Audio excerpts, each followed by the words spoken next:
안녕하세요. 서울 도심 단독주택 리모델링 전문기업 뉴마이하우스 정지다 대표입니다. KDDH, 발음이 어려워요.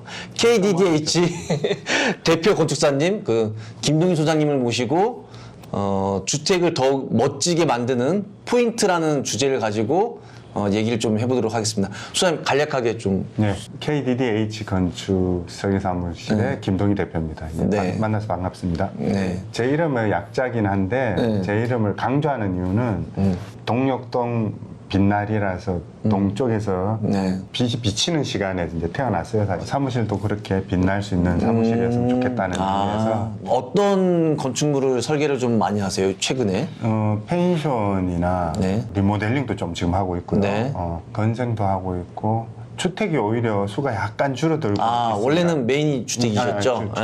그 주택을 좀 더욱 멋지게 만드는 포인트라는 주제를 가지고 우리 김동희 소장님이 미술적인, 이렇게 예술적인 부분에 굉장히 이렇게 뛰어난 실력을 가지고 계시고 작품을 사기도 하고 설계하시는 분들이 예술의 경지에서 이렇게 왔다 갔다 이렇게 특히 이게 해외 유명한 건축가 분들도 뭐 의자를 뭐 설계를 한다든지 제가 이제 소장님께 좀 질문을 좀 몇 가지 드릴 건데 요즘에 화려한 뭐 인테리어들 뭐 아트월이라든지 아니면 또 요즘 아주 무몰딩, 무매직 이게 흐름이 있잖아요. 인테리어의 흐름. 저는 개인적으로 그거보다는 설계하시는 분들의 그런 건축주분들의 필요한 그런 레이아웃, 내부 구성들 이런 것들이 더 중요하다고 생각하는데 소장님 견해는 어떠신지 좀 궁금하네요. 인테리어는 약간 유행을 타는 거 아니냐 이런 관점의 이야기였던 것 같고요. 두 번째 질문은 그럼에도 불구하고 우리의 삶은 사실은 유행과 상관없이 실용적인 부분이 분명히 있을 테다. 근데 어떤 게 지금 잘 매만져야지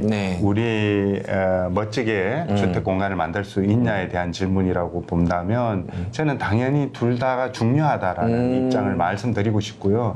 인테리어 하시는 분들한테 약간 매맞을 말일 수도 있는데 그래서 두 개 다를 매만질 수 있는 잘 만질 수 있는 분들이 오히려 건축사가 아닌가라는 생각을 하는 입장이고요. 건축사는 내부 구성에 좀 더 치중해 있는 반면 이제 인테리어 하시는 전문적으로 하시는 분들은 인테리어 쪽에 약간 더 치중되어 있어서 양쪽을 약간 보완을 하면 굉장히 좋겠다라는 생각을 합니다. 그럼 요즘에 유행하는 인테리어는 도대체 무엇이냐라는 질문도 포함되어 있던 것 같아요. 맞아요. 시대가 약간 복잡하고 이미 우리는 학습이 많이 됐어요. 그러니까 이게 굉장히 중요한데 디자인적으로 학습이 됐다는 뜻이 지금 내가 초이스하는 게 어떤 거든지 간에 나는 알게 모르게 DNA가 다 익히고 있다. 말로는 표현. 그러니까 건축주분들이 과거의 것들을 논리적으로 다 챙기지는 못하더라도 이쯤에서는 나는 이걸 선택해야지라는 지점까지는 왔는 것 같아요. 각 개인이 선택하는 게 자신감이 있는 건축주들이 대부분이에요. 맞아요. 그리고 또 하나는 이런 게 이제 너무 많이 노출돼 있어요. 사조들 자체가. 그러니까 왜 사조라는 말을 했냐면 인테리어가 그냥 단지 나만을 위해서 하는 것처럼 보이지만 사실 시대 사조의 약간 흐름에 영향을 받고 오고 있거든요. 그래서 그걸 다 익혔다는 입장에서는 이제 화려한 디자인이나 꽃무늬가 있었을 때는 저랬었고 단순했을 때는 이랬었고 그래서 지금은 나는 어떤 걸 선택하겠다의 입지가 많이 단단해졌죠. 심플한 쪽으로는 정리된 것 같아요. 우리가 어떤 공간에 살 것인가와 이제 같이 결합해서 생각해 보면 현대에 살기 때문에 좀 더 단순한 공간에서 안식을 필요로 하는 입장을 만들고 싶은 거죠. 그래서 인테리어 자체는 좀 단순하게 지금 바뀌고 있다라고 생각이 듭니다. 그래서 최근에 이제 트렌드가 이제 왔다 갔다 하는데 이렇게 모던하고 이렇게 숨겨지는 듯한 인테리어를 좀 많이 사용을 합니다. 근데 저는 이제 사실 직접적으로 좀 소장님께 좀 질문을 좀 하고 싶은 게 저는 이제 개인적으로 이제 건축주분들한테 인테리어 마감재에 돈을 쓰기보다는 멋진 그림이라든지 가구라든지를 소장하시는 게 어떻겠느냐. 좀 이사할 때나 또 아니면 자기 이제 기분에 따라서 또 그걸 위치를 좀 바꿀 수도 있고 가치도도 있다고 생각하는데 좀 더 멋지게 볼 수 있는 그림 종류라든지 또는 가구라든지 좀 혹시 좀 추천해 줄 만한 그런 게 있을까요? 뭐랄까 춘추전국 시대에 가깝거든요. 그러니까 굉장히 심플하게 하는 분도 계시고 어떤 분은 굉장히 드라마틱하게 하는 분도 계시고 어떤 분은 또 막 간지나게 하시는 분들 이제 그것들이 옛날에는 좀 어설프기도 했던 작품들이 좀 섞여 있었음에도 불구하고 지금은 퀄리티도 괜찮은 작품들이 그만큼 많이 늘어났는 거죠. 네. 내부도 똑같은 것 같아요. 내부도 옛날에는 이렇게 저렇게 막 이래 선택의 폭이 별로 없었는데 네. 지금은 선택의 폭이 또 많이 늘어났어요. 가령 예를 들면 단순하게 한다는 것도 어떻게 단순하게 할 것이냐에 대한 것도 가지수가 이제 계속 늘어나고 있는 거예요. 인테리어는 어디까지 더 할 수 있느냐에 대한 거는 저는 그렇게 많지 않다고 생각해요.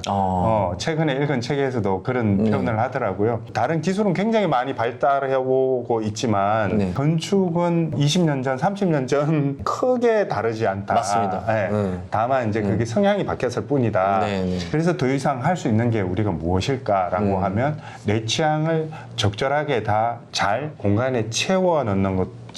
뭐랄까 보조제로 네네. 갖출 수 있는 건 굉장히 좋다. 네. 르코르비제 그 라로슈 주택에 갔을 때 그 공간이 너무 좋았어요. 르코르비제라고 하면 이제 그 건물은 그냥 백색 건물이고 라운드 조금 있고 뭐 들어가면 이제 공간이 크고 좀 네. 느낌이 좋은 그런 공간이지만 그 공간 안에는 르코르비제가 평소에 그렸던 네. 자기들의 작품도 있고 네. 르코르비제가 직접 이제 제작해서 만든 책상도 있고 의자도 있고 이렇게 있어요. 네. 같은 공간에 있어서 네, 네, 더 공간이 풍성하게 보였다는 생각이 들어요. 네, 지금 네. 생각해 보면 만약에 그런 가구나 그림들이 없었다면 굉장히 허한 공간이거나 아니면 그 공간의 가치를 네. 쉽게 인지 못했을 거라는 생각은 하고 있어요. 네, 네. 우리가 그냥 사는 집에서도 좀 공간이 괜찮게 나온다면 그 공간에 어울리는 그림 한 점, 뭐 두 점 정도는 네. 괜찮다. 네. 근데 그거를 어떤 그림을 할 것이냐에 대한 네. 고민이 이제 네. 있는 거고요. 제일 손쉽게 접근할 수 있는 그림이라고 하는 거는 설계했는 사람이 그 집에 대한 스케치를 하는 건 좋다. 그게 어떤 그림이든 어떤 스케치든지 가치 있는 네네. 행위다. 네. 그리고 그 건축가가 추가로 만들어준 가구들도 괜찮다. 그 공간을 더 살릴 수 있다. 맞아요. 이미 제가 사례를 설명해드렸는 네, 네, 것처럼 만약에 아이가 집에 있다면 네. 아이가 어릴 때 그렸던 그림들을 액자에 넣어서 집에 걸어두는 거는 어떨까? 너무 멋지죠. 제가 설계한 집에 이제 최근에 한번 간 적이 있어요. 건산 액자가 있고 그 안에 아기 옷이 걸려 있더라고요. 귀엽잖아요. 일단 네네, 작으니까. 본인이 100일 날 상차린 날 입은 옷이래요. 그거를 액자에 넣은 것만으로도 이미 가치가 있는 거예요. 네. 그런 게 집에 한 개 있으면 건사하겠다. 우리가 어디서 막 비싼 그림을 사다가 맞아요. 놓는 것보다는 훨씬 더 가치 있는 행위고 또 보기도 좋다. 그때 일본의 건축 여행을 제가 갔을 때 의자 위치까지 지정을 해놨더라고요. 설계하신 분이. 예, 정확하게 이 의자를 이 위치에서 이제 벗어나지 않게끔까지 이제 거기에 이제 깜짝 놀랬고 쌍둥이들이 지금 중3인데 유치원 때 그냥 이렇게 어린이집에서 만들었던 자기 손으로 이렇게 만든 찰흙으로 된 모형이었는데 그걸 제가 이렇게 빈 공간이 있어서 그걸 걸어놨거든요. 몇 년째. 우연찮게 걸어놨는데 이뻐요, 그냥. 소장님이 말씀하신 거에 너무 공감이 되고 유화 그림이 좋습니다. 또는 수채화 그림이 좋습니다. 이런 걸 말씀하실 줄 알았는데 정말 뜻밖의 말씀을 해주셔서 공감이 훨씬 더 많이 돼요. 그림뿐만 아니라 이제 현대미술 관련된 그런 기계장치 같은 것도 이렇게 만드시더라고요. 비싼 작품이 좋은 건지 아니면은 금방 제가 말씀드린 대로 그냥 내가 기분 좋은 가벼운 작품이 좋은 건지 상대한테 폼내기 위해서는 좀 이게 좀 이렇게 이름 있는 작품이라든지 좀 비싼 게 좋을 것 같기도 하고 또 내 기분에 맞춰서는 또 내가 원하는 작품이 맞는 것 같기도 하고 건축하고 약간 버무려서 제가 좀 이야기를 하면 건축이 잘 된 건축은 어떤 것을 우리가 잘 됐다고 할 수 있는지 만족도가 떨어지는 건축은 왜 만족도가 떨어지는지에 대한 한번 그러면 이제 그림으로 다시 돌아와서 이야기해 보면 어떤 그림을 걸어야 될지 어떤 그림을 내가 이제 선택해야 될지 그리고 이게 내가 진짜 좋아하는 건지 아니면 보기 위해서 선택한 그림인지에 대한 생각을 한 번은 정리는 해야 되는 건 맞아요. 아무리 유명한 그림이 있다고 치더라도 그게 내가 가치를 모를 때는 정말 종이에 불과하고 쓰레기에 가까운 존재가 돼버리고 정말 중요하다고 생각하면 굉장히 중요한 사물이 되는 거죠. 그 백일된 옷이 길거리에 누군가가 버려놓은 옷이라고 생각하면 정말 빨리 버려야 되고 치워야 되는 옷이지만 내가 어릴 때 100일 날 입었는 옷이고 그걸 소중히 부모님이 간직한 옷이고 그러니까 가치라는 것은 내가 얼마나 값어치 있게 봐주느냐에 대한 문제로 네. 정리할 수 있는 것 같아요. 그러니까 옆 사람이 아무리 이거 보기 싫어, 아니 이거 별로야라고 해도 내가 가치를 부여할 때 그것의 가치는 굉장히 높아질 수 있다라는 네. 제가 가급적이면 그 공간과 관련된 분들의 작품이 먼저 걸리는 게 좋지 않냐. 또 수많은 건축주분들을 만나고 또 건축물이 나와서 또 이제 그분들이 살아오시는 광경도 보고 했을 텐데 좋은 개인주택, 좋은 단독주택, 뭐 상가주택도 될 수 있고 어쨌든 건축주가 느낄 때 가장 좋은 주택이란 어떤 부동산적인 관점에서 건물을 바라보더라도 내가 샀을 때와 팔 때의 가치가 높아진다. 돈의 가치가 높아진다. 나 이윤의 가치가 높아지기 때문에 그 건물을 사는 경우도 있죠. 아파트에 살다가 단독주택에 사는 거 더 좋아질 거라는 기대 심리가 있는데 그 기대 심리조차도 내 삶의 가치가 높아진다는 기대 심리가 있는 거죠.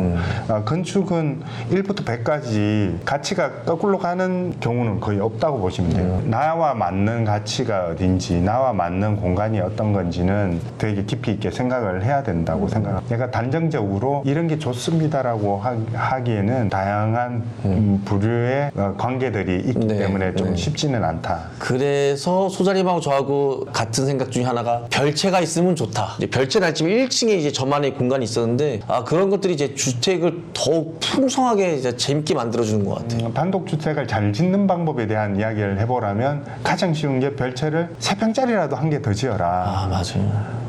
이 3평이 용도 지금 생각할 필요 없다. 왜? 우리 민족 자체가 DNA가 방에 대한 어떤 그 확정된 용도가 없어요. 옛날부터 안방에서 그냥 거실처럼 사용하기도 하고 가족 회의하기도 하고 그냥 밥상이 있어서 식사도 같이 하기도 하고 했던 그런 DNA가 남아 있는 거예요, 아직도. 그래서 잠도 자고 TV도 보고 오토바이도 정비하고 저는 정말 다용도로 이제 잘 정말 썼었고 소장님하고 저하고는 지금 현재 삼성동에 이제 소장님이 2층 단독주택을 아주 멋지게 나오기 쉽지 않은 각을 만들어서 이제 4층 건물로 이제 상가주택으로 이제 만드신 설계를 저희가 이제 내일부터 착공을 합니다. 디자인적인 재밌는 부분들이 많이 녹아져 있고 그래서 그 부분에 대해서도 제가 중간에 또 그리고 끝나고 또 소장님 모시고 그 부분에 대해서 또 소개를 좀 드리도록 하겠습니다. 그래서 멋지게 디자인한 거 저희가 잘 이어받아서 마무리 잘 하도록 하겠습니다. 그리고 여러 훌륭하신 분들도 있지만 그 중에서도 가장 적극적이고 또 건축주분이 희망하는 부분을 굉장히 이 도면으로 잘